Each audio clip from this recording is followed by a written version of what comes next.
to your favorite space broadcast, Dante and the Cosmos. This is Dante here, your best and brightest wandering guide to all our little infinity has to offer. You're tuning in to Space Case Radio 42 FM for episode 3916 of the Milky Way. This is our season finale, so enjoy it and look forward to the start of our new season next week and our next galaxy, Andromeda.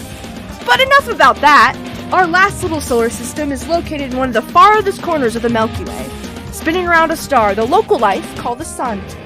I will be taking you through the entirety of this darling little system, giving you all the information you need to know about this niche spot you interstellar travelers tuning in might love.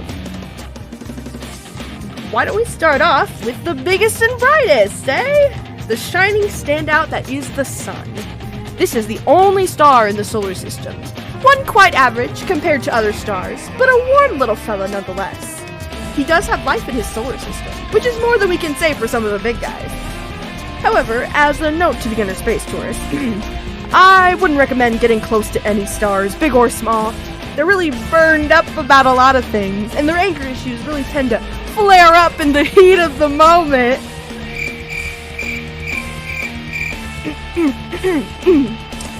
Anyway, enough with the sun puns. Who wants to talk about Mercury? If you've been walking with me, you'll see we'll come up on this planet shortly, since it's the closest planet to the Sun. Mercury is covered in craters from asteroids, since its size gives it a minimal atmosphere at best. Think it'd be the hottest planet, being so close to the Sun and all, but that title actually goes to another planet. But don't worry, Mercury does hold the title for the fastest planet of the solar system, traveling around the Sun in about 88 days, local time. Did you know that Mercury is the Roman name for the god Hermes? He was a herald and a messenger, and Mercury was named after him because of his speed. I know Mercury, great guy, but honestly, he does not stop bragging about the primitive life forms of the solar system, naming the fastest planet after him. I mean, come on! A god visits your planet one time and you name a whole other planet after him? Besides, he's not even that fast.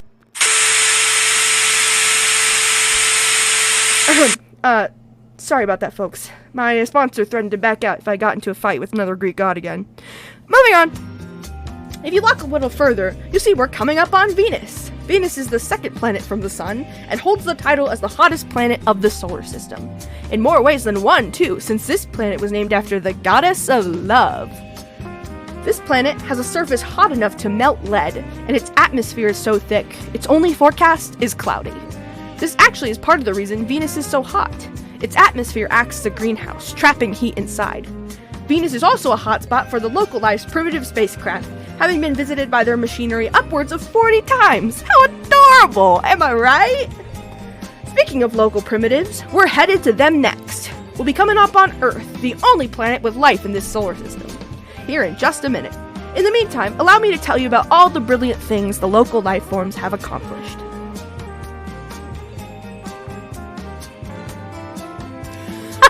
The Earth is the 5th largest planet in the solar system, and the only planet not named after a visiting god. Its name simply means the ground, which, not to criticize life forms that have clearly not been gifted with intelligence, is pretty unoriginal. Just saying. The primary life forms of this planet are humans. Being so primitive, they still think alcohol is the most exciting thing to ever be invented. They're a bit on the frailer side, which means parties with boring things like cocaine and LSD. In fact, these life forms are so busy fighting with themselves that they still think they're the only life existing in the universe and have never made it outside their solar system. The Earth has an atmosphere largely composed of nitrogen and oxygen that helps humans breathe and protects them from UV rays and asteroids, making it an ideal breeding ground for the weakest species the universe has probably ever seen.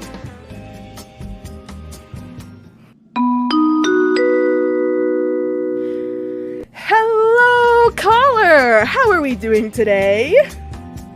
I'm calling to lodge a complaint. Wonderful! Proceed. You're giving away the location of thousands of defenseless species who aren't able to defend themselves against each other most of the time, let alone an outer space attack. Your foolish little radio show could be the death of literally millions.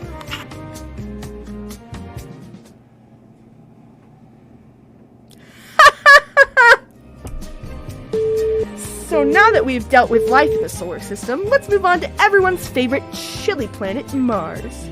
Mars possesses ice caps and valleys and craters that indicate that water must have been present at one point, meaning it could have been warm enough to host local types of life at some point, or may be able to do so again. Iron minerals in the crust cause the dirt there to rust, giving Mars its nickname, the Red Planet. Real original, I know. Mars is a freezing, dry desert, uninhabitable for anything other than robots, such as rovers. I always bribe them with treats when I stop by. Adorable things. Anyway, Mars has 2 natural satellites. For those of you who don't know, natural satellites are naturally occurring bodies that orbit a planet, like moons. Mars' 2 moons have been named Phobos and Deimos, and are very small compared to the planet. Another fun fact about Mars is that it often has terrible dust storms, putting the local 1930s Dust Bowl to shame on a daily basis.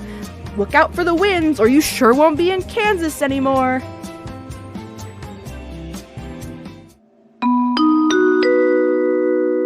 Looks like we've got another call. Let's see if this local primitive has anything intelligent to say.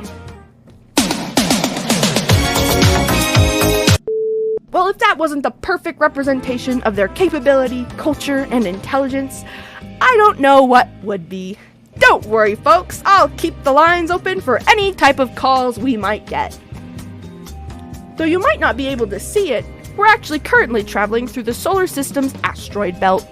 It's located right in between Jupiter and Mars, and separates the 2 sections of the solar system quite nicely. Asteroids are still space bodies that couldn't form planets, or maybe the leftovers from planets eons ago that none of us will ever know about. Some solar systems have several belts, like a teenager going through an emo phase.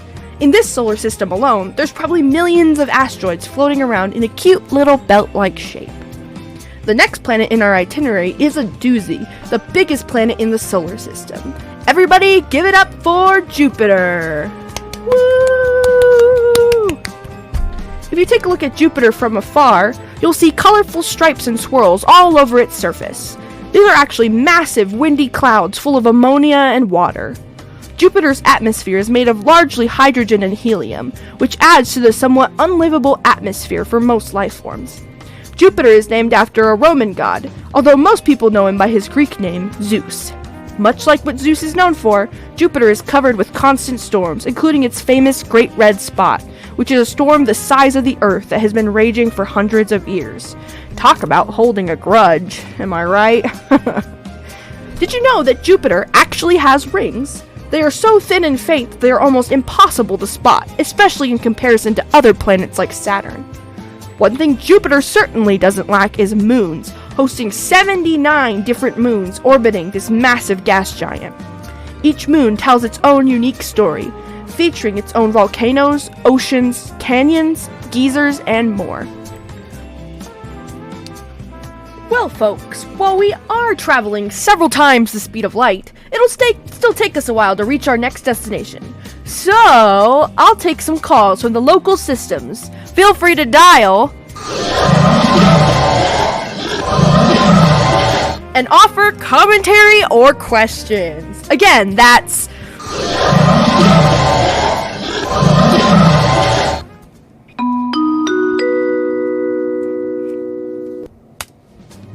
hello, fellow inhabitant of the cosmos. You're on Dante and the Cosmos. How are you doing in this fine moment?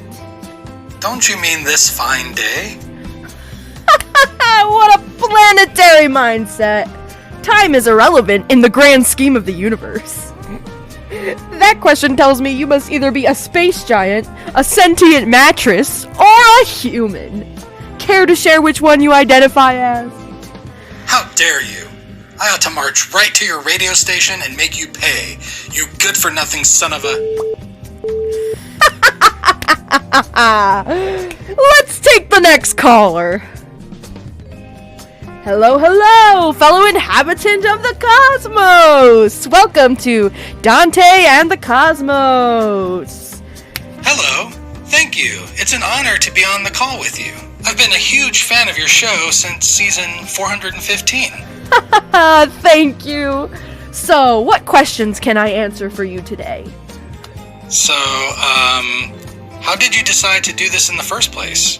What inspired you to talk about every solar system in the entire universe? That's a great question. You see, I've been alive for a very, very, very, very, very, very, very long time.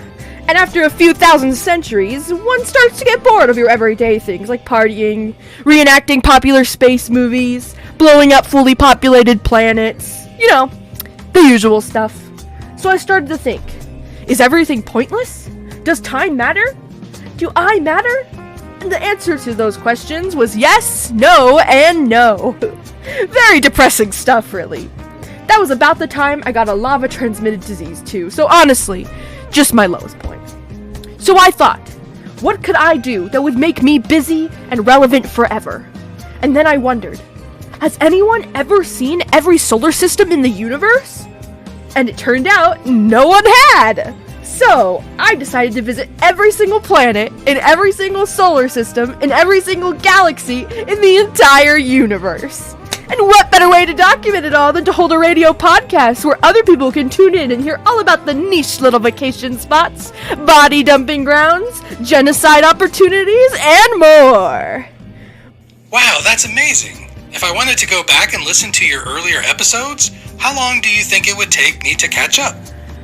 Let me see. It'd take you right around, insert number crunching, I don't know, 7 billion years? Well, I'd better get started then. Sounds great. Thank you for supporting Dante in the Cosmos on Space Case Radio. So folks, can you guess where we're headed next? We're coming up on Saturn, the ring giant. Saturn is the second largest planet in the solar system, and it sports one of the finest beauties any planet in the galaxy can offer. Rings! Saturn is another freezing planet, which should come as no surprise given that we're getting further and further away from the sun. Saturn is also populated by storms, not unlike Jupiter. And if you thought Jupiter had a lot of moons, boy, get ready for this number. Saturn has a whopping 146 different moons orbiting around it, holding the record for this solar system. Some of its most well-known moons, which are a host of plenty of secret interstellar bars, include Titan, its largest moon, and Iapetus, the moon with a mysterious 6-mile-high bulge circling its equator. Wonder what that's about. Saturn is named after another Roman god, also known as Cronus, who was the father of Jupiter. Saturn wasn't much of a father, however, actually consuming one of his children in fear of a prophecy that they might overthrow him someday. Certainly not Father of the Year material, if you know what I mean. It'll be a while before we reach our next destination, so let's take some more calls! Hello! Welcome to Dante and the Cosmos! What's your question? Hi, thanks for having me. I just really have to know, how do you decide what to cover? I mean, what makes planets different from stars and asteroids in space? Great question! What makes a planet a planet? There's been plenty of definitions by all sorts of different species, but typically, a planet is determined by these 3 factors. It must be a celestial body that orbits around a star. It must have enough mass for gravity to make the objects have a round shape. And it has to have cleared other large objects from the region it crosses during its orbit. That just means it's big enough to push other orbiting objects out of its way. These are the 3 criteria that are generally agreed upon to make up a planet. There are also dwarf planets, which are celestial bodies that typically just don't meet the last requirement because they're too small. What about moons? Are those dwarf planets? Moons are not planets because they do not orbit a star. That separates them from dwarf planets, even if they are of similar size or composition. Thank you for your question. I'll be taking the next caller now. Hello, caller! Hit me with it! Hello. My question is kind of similar to the last caller. What kind of other celestial bodies can you see out in space? Another fantastic question! Aside from planets, stars, and moons, some of the things you can see during your space travels include brown dwarfs, which are failed stars that never quite pulled together enough to start fusion. Just like I never pulled together enough to go to college. As well as asteroids, which are little rocky bodies left over from planet formations from billions of years ago. You can also see comets, which are little itty-bitty balls of ice and carbon dioxide like a dirty snowball. But I'd stay out of their way because, man, do those things hurt if you get hit with them. Hit with them? Does that mean you're huge enough to be hit by a comet, Dante? Well, it is a part of my job to remain mysterious, but let's just say I can be a little bit of whatever I want. Really? Does that make you a god or something? That's enough of that. Thank you for your question. Oh, my favorite subject is coming up.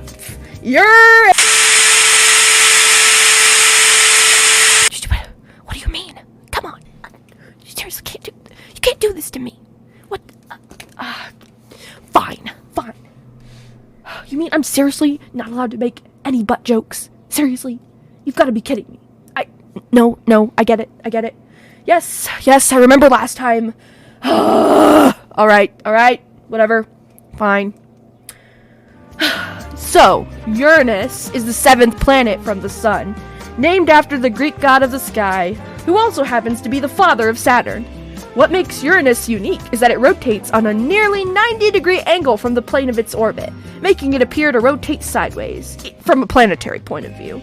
I'm telling you, gravity influences absolutely everything. It's not even funny. Anyway, Uranus could have ended up being named Georgium Sidious after King George III of England, one of Earth's countries. Thank the stars that didn't happen. However, I would love to meet King George III and tell him, Your Majesty, I spent a night on Uranus. No! Get off of me! Apologies, listeners. We're experiencing a brief problem that we are working to repair as soon as possible.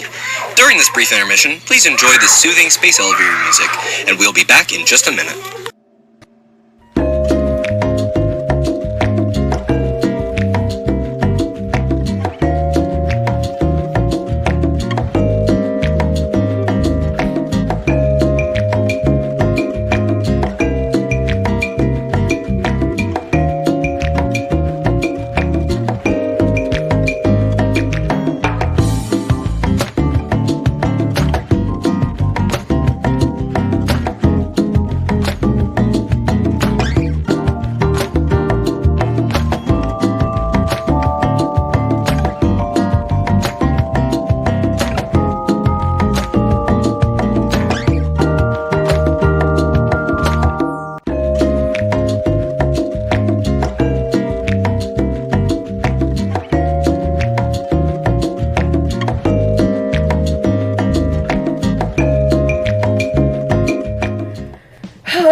Sorry about that, folks. I'm back. We'll be moving on to more fun activities just as soon as... Apologize, now. Well, now, I don't think that's really necessary. What was my agreement for not canceling this episode here and now? Alright, fine. I, Dante, do solemnly swear not to make another butt joke while discussing Uranus or any other planets now and in the future, and I sincerely apologize for any and all butt jokes made previously, as it is extremely racist to the butt-face species of whom my producer happens to be. Fair? Whatever. Why do I even bother? Great! Okay, folks, back to our regular show. Uranus is largely made of ice, despite being about 4 times wider than the Earth, which is for some reason the main measurement for local life. Uranus' blue-green color also comes from methane, which reflects blue-green colors back into space. Here's some trivia for dinner parties with the in-laws, my interstellar listeners. Uranium has actually been named after Uranus, as it was discovered shortly after the planet was discovered. I'm sure that will make your mother-in-law finally love you. Good luck with that, sweetie. Unlike all the other planets we've discussed thus far, Uranus was not discovered by solar system locals until they developed the telescope, and is not visible from Earth with the naked eye. Uranus orbits the Sun once every 84 Earth years, but only has a 17-hour day. Like Saturn, Uranus has faint rings that aren't as visible as Jupiter's, but still very interesting. Uranus has 2 sets of rings, the outer rings being blue and red, and the 9 inner rings being narrow, dark gray little things. Let's take another call, shall we? I'm sure that'll help release the tension that is covering the funniest planet in the known universe. Hello, listener! You're on Dante and the Cosmos! How are you doing today? Dante, I think you're crazy. Oh? And why is that? You're traveling out in space day after day, and yet you never seem to worry about black holes. They're terrifying, but you never mention them. How can you travel in space knowing that there are black holes everywhere? Well, let's talk about it then. Maybe being armed with some handy-dandy knowledge will help you conquer your fear, yeah? Black holes aren't even actually holes, fun fact. They're just huge concentrations of matter in an itty-bitty living space. The reason they're so dark is because the gravity beneath its surface is so powerful that not even light can escape its pull, let alone any other matter.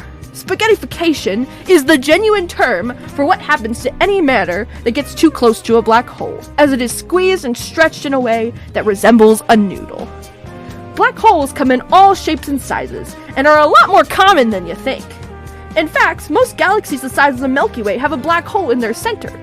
And while turning into spaghetti can seem threatening, if not totally delicious, black holes are easily spotted with our modern technology, and we do our best to stay well away from them as we travel through space. But what if one just appears where you're at? What then? That's not how black holes work, silly! Most black holes are formed by stars collapsing at the end of their life in a supernova, so you'll be well aware when that's happening. Supernovas are a sight to behold, and definitely impossible to miss. Black holes are just another natural wonder you have to treat with respect, that's all. Well, I'll be staying on my own planet. Not gonna lie, that's totally valid. And hey, you and all the other listeners have me to do the traveling for you, right? Thanks for calling and offering support for Dante and the Cosmos. Boop. Say, while we're waiting to arrive at our next planet, let's talk a bit more about supernovas. A supernova is an explosion of a star at the end of its life, and is actually very important for the life cycle of the universe. There are 2 types of supernovas out in space. A Type 1a supernova is the result of a mass transfer between 2 white dwarfs in a binary system. These ones are nothing, though, compared to the Type 2 supernova, which only happen to massive stars that no longer have enough fuel to complete nuclear fusion, resulting in them collapsing inward on themselves, creating a beautiful, massive explosion that obliterates absolutely everything in its path. Hello, Cog! You suck! I can't understand anything you say. All you space people think you're so smart with your fancy language, and I'm fed up with it. Get bent!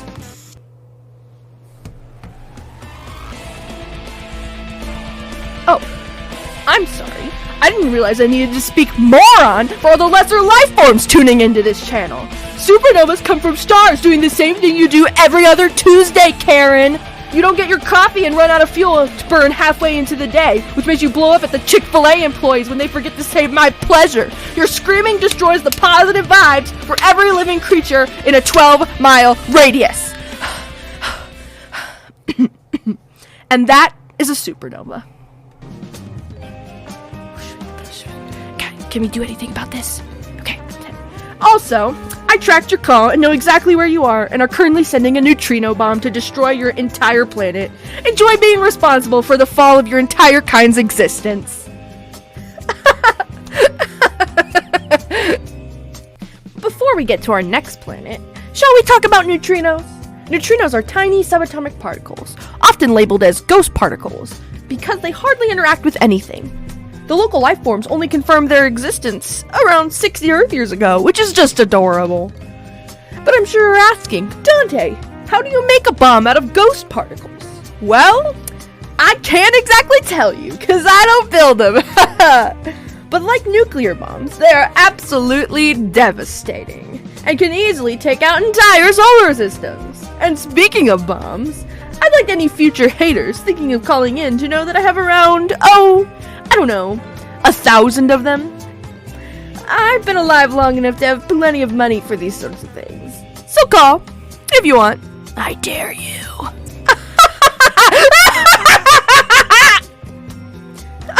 Our next planet is possibly the smurfiest planet I've ever seen.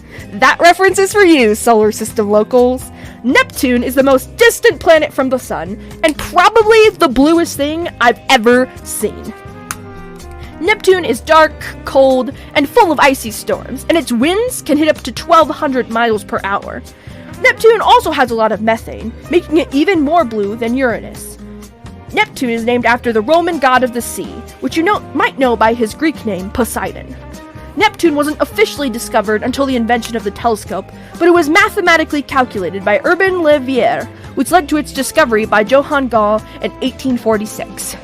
Neptune orbits the sun in around 165 Earth years, which I know is longer than some of you have even been alive. Neptune has 16 known moons, and since it is named after the god of the sea, many of its moons are named after lesser sea gods and nymphs in Greek and Roman mythology. Would you look at that? Seems like it's time for another Cosmos caller break. Hello, interstellar darling, talk to me. Can you tell us anything about galaxies? What forms them? And how do you know something's a galaxy? Aren't they all the same? What a delightful question. The simple answer is that galaxies are formed by gravity. Galaxies are a collection of solar systems, which means stars, planets, and other celestial objects, as well as vast clouds of gas and dust. Gravity separates each individual galaxy into a tiny collection, one definitely worth exploring. One of the coolest things about galaxies, and about space in general, is how circular everything happens to be. Most galaxies are shaped like spirals and ellipticals, and while our planets are orbiting the sun, our solar system is orbiting the galaxy in one big happy circle of life. Like a pizza! The solar system featured in today's episode is part of the Milky Way galaxy. The Milky Way galaxy is an elliptical spiral, sitting in a neighborhood featuring over 50 other galaxies, such as Andromeda, which we covered last season on Dante and the Cosmos. Most galaxies are nearly the same age as the universe, ranging in age from about 10 billion to 13.6 billion years, though some astronomers have reported the youngest galaxy to be about 500 million years old. What a little cutie! Galaxies can form their own clusters and superclusters, making up the beautiful pattern of matter that is the universe. I hope that answers your question. Thank you for supporting Dante and the Cosmos! Hello, you're on Dante and the Cosmos. How can I help you? So, I'm from Earth, and, An Earthling! A bona fide Earthling! Give him a hand, folks! Well, I guess it's just me.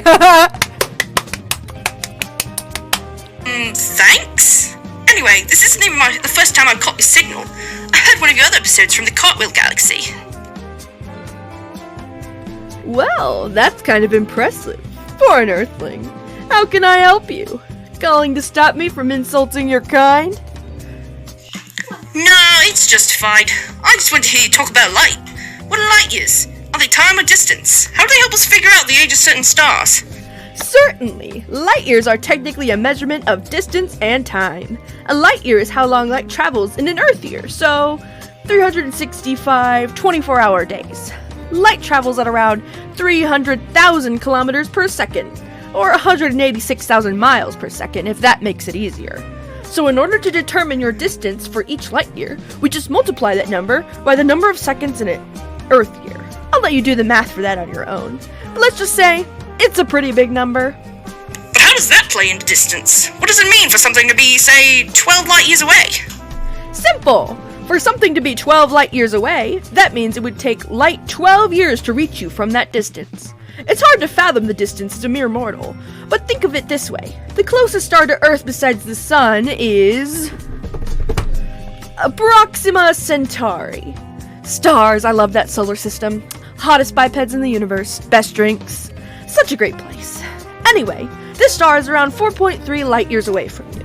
That means if it were to blow up right now, your planet wouldn't be able to see the difference until 4.3 Earth years from now. Now, think about how that would work for some star like Betelgeuse, which is around 700 light years from you.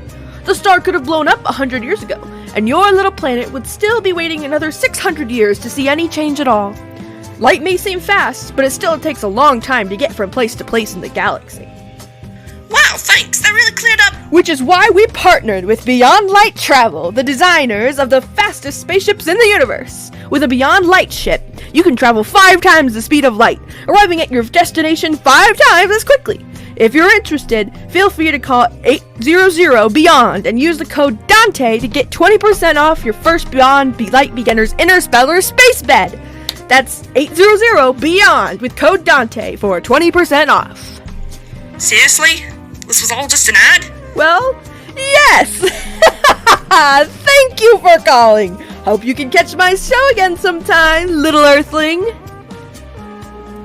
Well, folks, that wraps it up for the last planet in the solar system. Thank you so much for tuning in to Dante and the Cosmos, and I'll see you next week as we begin our coverage of Andromeda. I'd love to thank our sponsors, Ford Prefix, Darth Vader,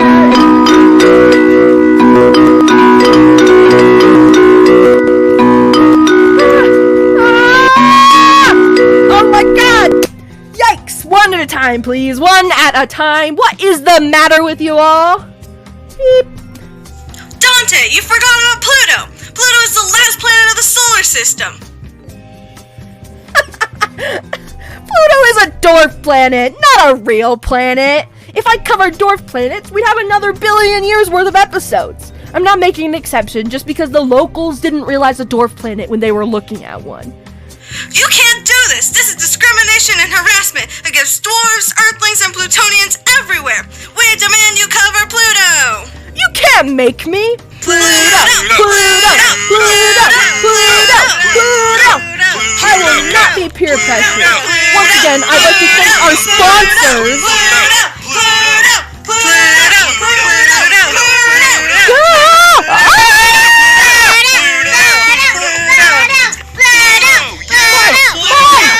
Everybody stop! I will cover Pluto so you all can stop shouting for stars' sake. Well, we still have a while before we get to freaking Pluto, so in the meantime, allow me to take some more calls. And if someone mentions Pluto one more time, I am sending a neutrino bomb to the center of the universe in hopes of obliterating everyone and everything to ever exist. I'd give up my immortality to prove a point. Do not test me. Hello, it's Dante and the Cosmos. Question? Is this really Dante? Yes. Okay, I wanted to know, what's your take on the theory of the expanding universe? What do you mean, theory? It's no theory. The universe is expanding each and every day, every hour, every second. Nothing but expansion into the infinite void. Believe me, I've been chasing the end of the known universe for as long as I've been alive, and math isn't the only thing that proves it. There might be an end to it all one day, though I don't think anyone listening now will have to worry about that. What about you, Dante?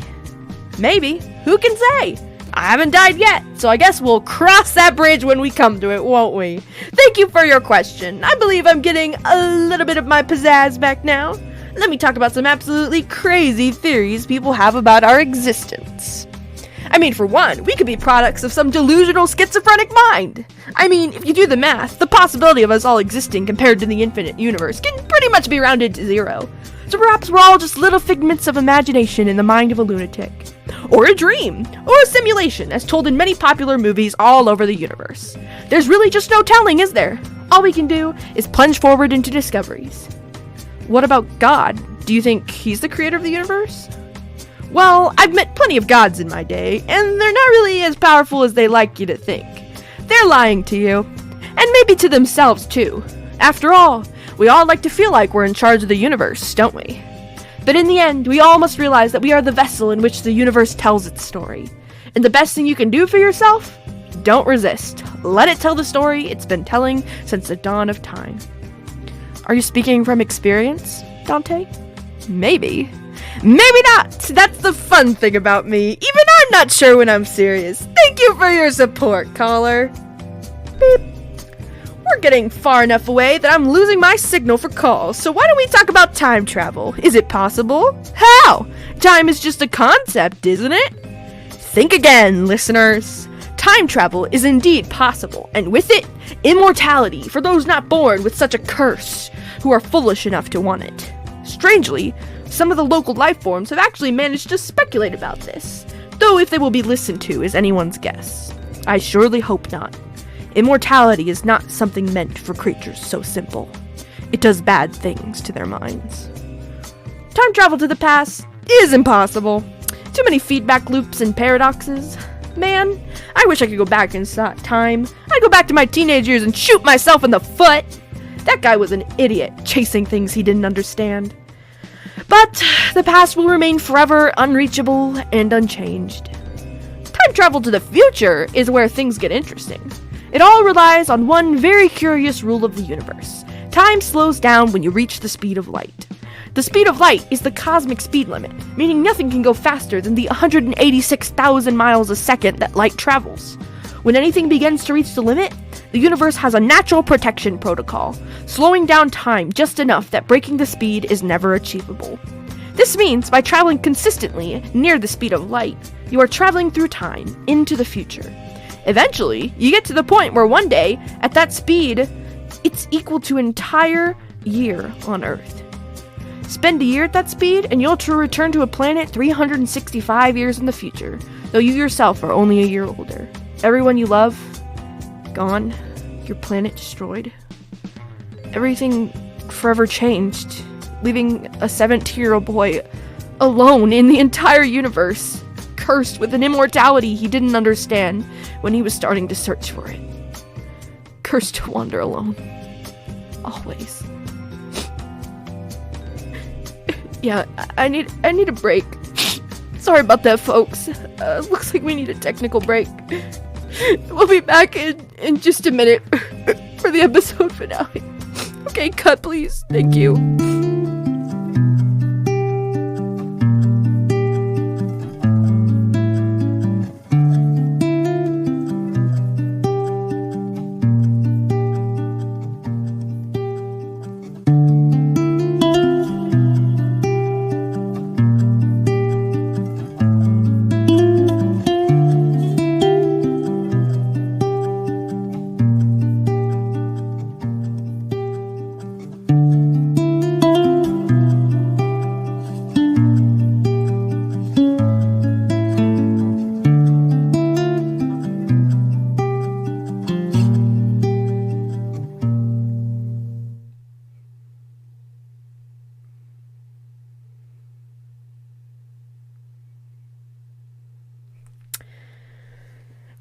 Well, would you look at that? It seems like we're finally at everyone's favorite dwarf mascot. Let's get into it, shall we? Pluto. In case my listeners haven't made it clear enough, there has been a significant amount of outrage over the recent demotion of Pluto from a planet to a dwarf. Personally, I don't see what the big deal is, but since you all apparently can't live without me covering Pluto, here we go. Pluto, fun fact, isn't even the closest dwarf planet to the sun. That honor goes to Ceres, another dwarf planet that nobody makes a big deal out of. I'm just saying, are you really fighting for rights if you only fight for one dwarf? Okay, sorry, jeez. Before we get any further into it, let's talk about why Pluto is not a planet, shall we? Before we get angry, let me relist the requirements that are generally agreed upon to define a planet. Drumroll. A planet must orbit a star, which Pluto does. Ching! A planet must have enough mass for its gravity to make the object at least somewhat round. Again, Pluto does meet this requirement. Ka-ching! Lastly, a planet must have cleared other objects from its orbital region. Pluto can't do this. It's too small to clear debris from its path of orbit. Therefore, Pluto is not a planet. Case closed. However, I make a point to cater to my listeners' interests, which is why I will be making this single exception to talk about a dwarf planet that was once upon a time classified as a planet by solar system locals. Do not expect this again. Pluto is located in the Kuiper Belt, which is a region of the solar system beyond Neptune full of icy bodies. Pluto is the largest body in the Kuiper Belt, but still not a planet, folks! Pluto only has an atmosphere for part of its orbit. When it's too far from the sun, the methane in Pluto freezes, removing its atmosphere. And when it is closer, you can see the methane unfrozen, like a halo around Pluto's surface. Pluto also has 4 moons, one of which is so close to it that it orbits around once every 6 or so Earth days. The moon is named Charon after the mythical ferryman who carries souls across the river Styx, which happens to be the name of another natural satellite orbiting Pluto. This association with death might seem surprising, but it shouldn't be, considering that Pluto is the Roman god of death, also known by his Greek name, Hades. And now, finally, we are done covering the Milky Way galaxy. Thank you so much once again to our sponsors, to all our interstellar patrons who tune in every week, and to all the solar system locals who just happened to catch my signal. This is Dante, your best and brightest guide to the cosmos, signing off!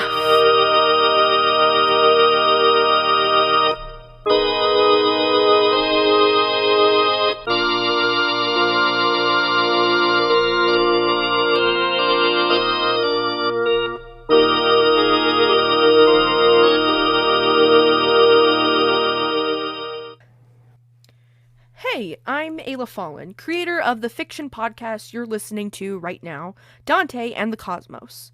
I wrote and recorded the script, and also composed Dante's intro and outro theme song. This work was made in Dodge City Community College's Introduction to Astronomy class for Dodge City's Solar Walk project. There's a few special people I'd like to shout out and thank right now. First of all, Miss Sherry Rogers, my astronomy teacher, for being the funniest, coolest, and smartest teacher I've ever had. Second, to all the people who voice callers. Thank you to my dad, my mom, Evangeline and June, my family, and my boyfriend, William. I'd also like to thank my dad for inspiring my love of space and my love of learning. Without him and that, I wouldn't be making this for you today. Thank you all so much for listening. If this inspired you to learn more about space, please feel free to find Dodge City's Solar Walk website and do some discovering and traveling of the cosmos on your own. I hope you enjoyed Dante's space tour as you set off on foot on Dodge City's Solar Walk. Thank you again for listening. Have a good one.